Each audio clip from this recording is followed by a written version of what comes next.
Hi everyone, Brian Valerio, Senior VP in the Advisory Group at Alliance Advisors. And today I am joined by Betty Huber, who is co-head of Davis Polk's ESG and environmental practices. Betty, thank you so much for joining me today. I really appreciate you taking the time out of your schedule to provide some of your expertise to our audience. So what I wanted to talk about today was some of the SEC actions that we've seen since the Biden administration has come into power. It seems from my perspective like the SEC has been very active. Chair Gensler has made a number of public comments outlining some of their initiatives and some of their priorities for the next few years. So I thought it'd be great to hear your perspective on this evolving topic. Yep. Thanks so much, Brian, for having me. It's a pleasure. So yes, there's been a flurry of activity under Acting Chair Lee, who set the stage really nicely for Chair Gensler, who took the chair role earlier this spring. I would say that the activity in the past 7 months has been enormous, with much more to come in the form of proposed rule or rulemaking by the end of this year, and certainly more activity next year.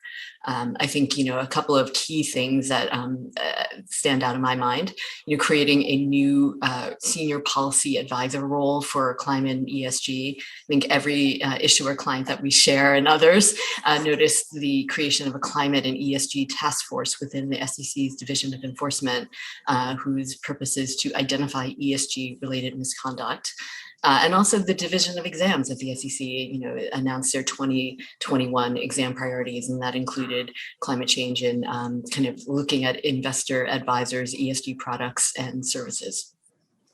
So you mentioned climate change. The SEC has indicated that this is one of the focuses of it going forward, and that it's focusing on developing a mandatory climate risk disclosure, and with the goal of having that implemented by the end of the year. Can you describe this idea and a little bit of background on how it could potentially impact companies going forward? Yeah, well, the idea of wanting more climate change disclosures is not a new one at all. It goes up and down with the political vicissitudes, but right now it appears to be the real focus of the SEC. And there's a lot of history that's not worth repeating right now. But yes, it's in front of them right now. And I think everyone's question is, when is that rule going to come out? According to the Reg Flex agenda, it would be next month. We're in September now, and the next month is October. FSOC, who is like this overarching arm of Treasury, SEC, and other agencies, they're going to issue a report in November based on an executive order, which will go into all of this. So with that and other statements that the SEC has made, if you can read the tea leaves, we should be prepared for a rule maybe this month, next month, by November, probably before the COP26 event in Glasgow, but definitely by year end is my view. And why I say this is because climate was the real focus, but then now you hear the SEC speaking about other topics like board diversity, human capital management, cyber risk. And once they start talking about that, it strikes me then the climate change proposed rule is kind of pretty fully cooked.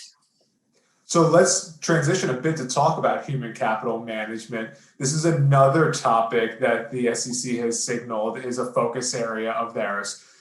There's a lot of talk about what the appropriate metrics are for disclosure in the human capital management space. What do you think are some of the things that the SEC is considering in terms of what requirements it could see or it could want to see from companies in this space? Yeah, Brian, great question. And it's a question that a lot of my clients are asking me right now. And, it's a question of metrics or principles-based disclosures. But, sticking to your question of metrics, there's a lot on the wish list right now. And I think one easy place to look is Commissioner Lee's speech when she declined to kind of endorse the SEC's human capital rule from last year.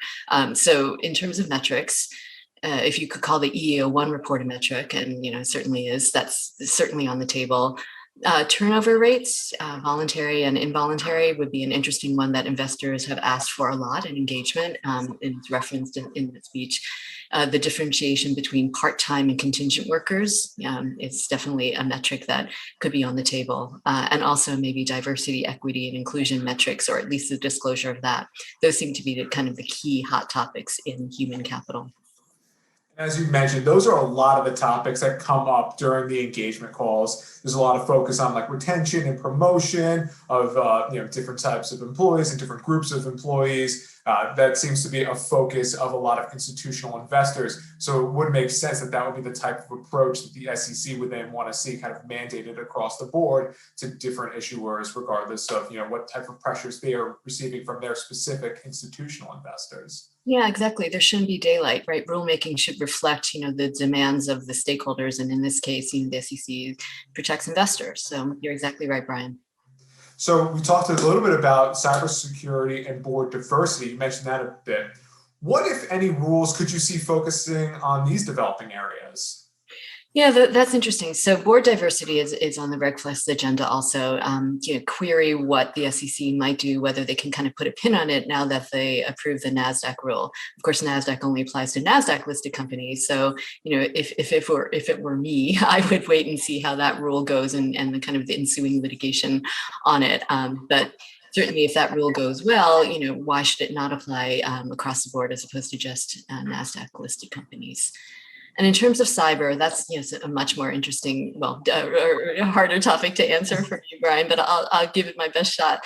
So I imagine that the SEC could build off of its prior guidance and also whatever it gathers from its recent SolarWinds information request.